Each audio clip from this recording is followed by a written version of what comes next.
Book 2, Chapter 33, that the Romans entrusted the captains of their armies with the fullest powers.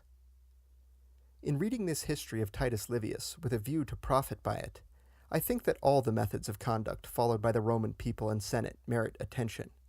and among other things fit to be considered, it should be noted with how ample an authority they sent forth their consuls, their dictators, and the other captains of their armies, all of whom we find clothed with the fullest powers, no other prerogative being reserved to itself by the Senate, save that of declaring war and making peace, while everything else was left to the discretion and determination of the consul. For so soon as the people and Senate had resolved on war, for instance on a war against the Latins, they threw all further responsibility upon the consul, who might fight or decline battle as he pleased, and attack this or the other city as he thought fit. That this was so is seen in many instances, and especially from what happened during an expedition made against the Etruscans. For the consul Fabius, having routed that people near Sutrium, and thinking to pass onward through the Ciminian forest into Etruria, so far from seeking the advice of the Senate, gave them no hint whatever of his design, although for its execution the war had to be carried into a new, difficult, and dangerous country. We have further witness to the same effect in the action taken in respect of this enterprise by the Senate, who, being informed of the victory obtained by Fabius, and apprehending that he might decide to pass onward through the aforesaid forest, and deeming it inexpedient that he should incur risk by attempting this invasion, sent 2 messengers to warn him not to enter Etruria.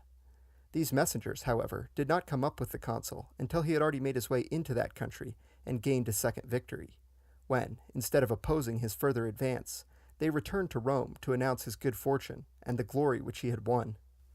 Whoever, therefore, shall well consider the character of the authority whereof I speak, will see that it was most wisely accorded, since had it been the wish of the Senate that a consul, in conducting a war, should proceed step by step as they might direct him, this must have made him at once less cautious and more dilatory, because the credit of victory would not then have seemed to be wholly his own, but shared by the Senate on whose advice he acted. Besides which, the Senate must have taken upon itself the task of advising on matters which it could not possibly understand, for although it might contain among its members all who were most versed in military affairs, still, since these men were not on the spot, and were ignorant of many particulars which, if they were to give sound advice, it was necessary for them to know, they must, in advising, have made numberless mistakes.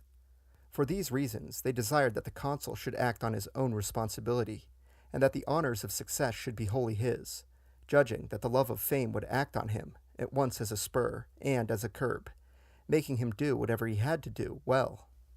This matter I have the rather dwelt upon, because I observe that our modern republics, such as the Venetian and the Florentine, view it in a different light, so that when their captains, commissaries, or provveditori have a single gun to place in position,